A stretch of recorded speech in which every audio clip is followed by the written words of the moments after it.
Hello students, welcome to the lecture on EXIM transaction procedures, and after this lecture we will be able to learn the following objectives. Understand the bill of lading, explain the export-import documentation and procedure, explain the procedure for export of goods, understand the categories of imported goods. Let's start with a brief introduction to the topic EXIM transaction procedures. A key success factor in starting any export company is clear understanding and detailed knowledge of products to be exported. In order to be successful in exporting, one must fully research its foreign market rather than try to tackle every market at once. The exporter should approach a market on a priority basis. A key success factor in starting any export company is clear understanding and detailed knowledge of products to be exported. In order to be successful in exporting, one must fully research its foreign market rather than try to tackle every market at once. Price is also an important factor. So before starting an export business, an exporter must consider the price offered to the buyers. Exporting a product is a profitable method that helps to expand the business and reduces the dependence in the local market. It also provides new ideas, management practices, marketing techniques, and ways of competing, which is not possible in the domestic market. Bill of lading. A document issued by a carrier or its agent to the shipper as a contract of carriage of goods. It is also a receipt for cargo accepted for transportation and must be presented for taking delivery at the destination. A bill of lading contains consignor's and consignee's name, names of the ports of departure and destination, name of the vessel, dates of departure and arrival, itemized list of goods being transported with number of packages and kind of packaging, marks and numbers on the packages, weight and or volume of the cargo, freight rate and amount. It serves as a proof of ownership title of the cargo and may be issued either in a negotiable or non-negotiable form. In negotiable form, it is commonly used in letter of credit transactions and may be bought, sold or traded or used as security for borrowing money. Types of bill of lading. There are several types of bills of lading, and these include the following. Shipped bill of lading. Under the Carriage of Goods by Sea Act 1924, the shipper can demand that the ship owner supplies bills of lading proving that the goods have been actually shipped. For this reason, most bill of lading forms are already printed as shipped bills and commence with the wording shipped in apparent good order and condition. This is the most satisfactory type of receipt, and the shipper prefers such a bill as there is no doubt about the goods being on board, and consequent dispute on this point will not arise with the bankers or consignee, thereby facilitating earliest financial settlement of the export sale. Received bill of lading. This arises where the word shipped does not appear on the bill of lading. It merely confirms that the goods have been handed over to the ship owner and are in his custody. Through bills of lading. In many cases, it is necessary to employ 2 or more carriers to get the goods to their final destination. The on-carriage may be either by a second vessel or by a different form of transport. Group age bill of lading. Forwarding agents are permitted to group together particular compatible consignments from individual consignors to various consignees situated usually in the same destination, country, area, and dispatch them as one consignment. Transshipment bill of lading. This type is issued usually by shipping companies when there is no direct service between two ports, but when the ship owner is prepared to transship the cargo at an intermediate port at his expense. Clean bills of lading. Each bill of lading states in apparent good order and condition, which of course refers to the cargo. If this statement is not modified by the ship owner, the bill of lading is regarded as clean or uncaused. Caused bills of lading. If the ship owner does not agree with any of the statements made in the bill of lading, he will add a clause to this effect, thereby causing the bill of lading to be termed as unclean, foul, or clause. Both FOB and CIF are two widely used types of contract of sale. FOB means that the price quoted by the vendor includes the price of the goods and all expenses up to and including the cost of loading the goods onto the vessel. Functions of the bill of lading. Provided satisfactory arrangements have been concluded, the shipper forwards the cargo. At this stage, it is important to note that the shipper always makes the offer by forwarding the consignment, whilst the ship owner either accepts or refuses it. The goods are signed for by the vessel's chief officer, and in some trades, this receipt is exchanged for the bill of lading. If the cargo is in good condition and everything is in order, no endorsement will be made on the document, and it can be termed a clean bill of lading.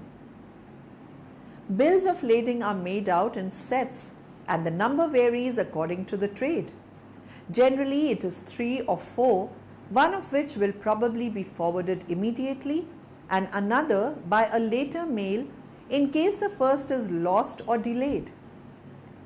In the event of the bill of lading being lost or delayed in transit, the shipping company will allow delivery of the goods to the person claiming to be the consignee if he gives a letter of indemnity.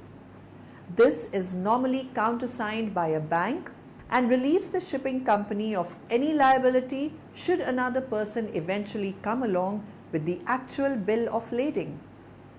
The delivery order is a document issued by the shipping company to the port of discharge. By handing this document over to the ship officer, the consignee can obtain the cargo. Export-import documents. It is very important to clearly understand the documents involved in the transaction to avoid the risk factors and adhere to the legal obligations. The entire documentation in export trade can be basically divided into two categories. Pre-shipment documents are those that an exporter has to generate, authenticate, and submit to the concerned authorities and departments to get the necessary clearances prior to the actual shipment of the cargo so that the cargo can be shipped out with valid documents. The pre-shipped documents are generally prepared when the product is ready for export and prior to shipment. The standard pre-shipment documents include customs invoice, packing list, GR form, original and duplicate, ARE1 form, original and duplicate, copy of export order, letter of credit, shipping bill, entire set, export license for notified items, certificate of origin, certificate of inspection, any other documents as required in LC or by customs.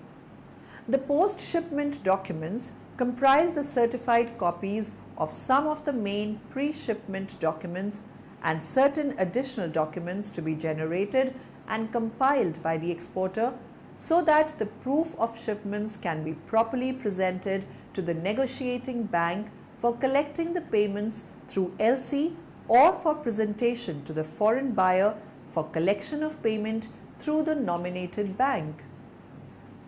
The standard pre-shipment documents include custom attested invoice, custom attested packing list, copy of export order, copy of LC, commercial invoice, consular invoice if specified, bill of lading, airway bill, certificate of origin, certificate of inspection if specified, bill of exchange, draft, GR form duplicate, any other document specified in export order, LC. Customs formalities. Central Board of Excise and Customs CBEC is assigned a number of tasks, some of which are collection of custom duties on imports and exports as per Basic Custom Laws, Customs Act 1962 and Customs Tariff Act 1975. Enforcement of the various provisions of the Customs Act governing imports and exports of cargo, baggage, postal articles and arrival and departure of vessels, aircrafts, etc. Discharge of various agency functions and enforcing various prohibitions and restrictions on import and exports under the Customs Act and other allied enactments. Prevention of smuggling, including introduction of narcotics, drug trafficking and international passenger processing. CBEC mission is to achieve excellence in the formulation and implementation of customs and excise initiatives aimed at realizing the revenues in a fair, equitable and efficient manner, administering the government's economic, tariff and trade policies with a practical and pragmatic approach, facilitating trade and industry by streamlining and simplifying customs and excise processes and helping Indian business to enhance its competitiveness. 186. EXIM transactions procedures, creating a climate for voluntary compliance by providing guidance and building mutual trust. Combating revenue evasion, commercial frauds and social menace in an effective manner. Central Board of Excise and Customs CBEC is assigned a number of tasks, some of which are collection of custom duties on imports and exports as per Basic Custom Laws, Customs Act 1962 and Customs Tariff Act 1975. Enforcement of the various provisions of the Customs Act governing imports and export of cargo, baggage, postal articles and arrival and departure of vessels, aircrafts, etc. Discharge of various agency functions and enforcing various prohibitions and restrictions on imports and exports under the Customs Act and other allied enactments. Prevention of smuggling, including introduction of narcotics, drug trafficking and international passenger processing. CBEC mission is to achieve excellence in the formulation and implementation of customs and excise initiatives aimed at realizing the revenues in a fair, equitable and efficient manner, administering the government's economic, tariff and trade policies with a practical and pragmatic approach, facilitating trade and industry by streamlining and simplifying customs and excise processes and helping Indian business to enhance its competitiveness. Creating a climate for voluntary compliance by providing guidance and building mutual trust. Combating revenue evasion, commercial frauds and social menace in an effective manner. Procedure for export of goods. The exporters have to obtain PAN-based business identification number (BIN) from the Directorate General of Foreign Trade prior to filing of shipping bill for clearance of export goods. Under the EDI system, PAN-based BIN is received by the customs system from the DGFT online. The exporters are also required to register authorized foreign exchange dealer code through which export proceeds are expected to be realized and open a current account in the designated bank for credit of any drawback incentive. Whenever a new airline, shipping line, steamer agent, port or airport comes into operation, they are required to be registered into the customs system. Whenever electronic processing of shipping bill etc. is held up on account of non-registration of these entities, the same is to be brought to the notice of Assistant Deputy Commissioner in charge of EDI system for registering the new entity in the system. Registration in the case of export under export promotion schemes. All the exporters intending to export under the export promotion scheme need to get their licenses, DEEC book etc. registered at the customs station. For such registration, original documents are required. Processing of shipping bill non-EDI. Under manual system, shipping bills, or as the cause may be, bills of export are required to be filed in format as prescribed in the Shipping Bill and Bill of Export Form Regulations 1991. Shipping bills are required to be filed along with all original documents such as invoice, AR4, packing list, etc. The assessing officer in the export department checks the value of the goods, classification under drawback schedule in case of drawback shipping bills, rate of duty, cess where applicable, exportability of goods under EXIM policy and other laws in force. Once the shipping bill is passed by the export department, the exporter or his agent presents the goods to the shed appraiser export in docks for examination. The shed appraiser may mark the document to a custom officer, usually an examiner, for examining the goods. In case the examining staff in the dock finds some discrepancy in the goods, they may mark the shipping bill back to export department DEEC group with their observations as well as sample of goods if needed. Processing of shipping bill EDI. Under EDI system, declarations in prescribed format are to be filed through the service centers of customs.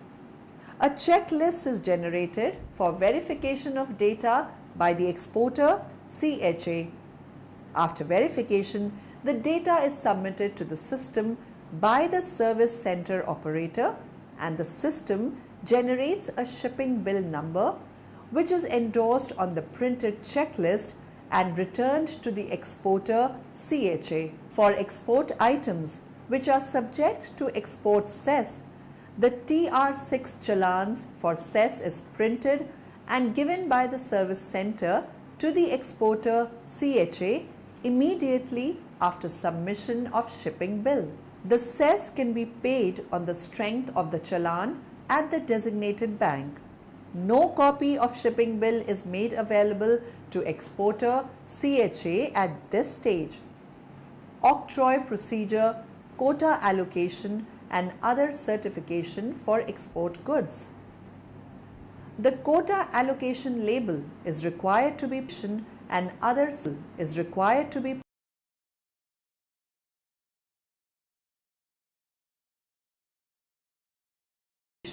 and others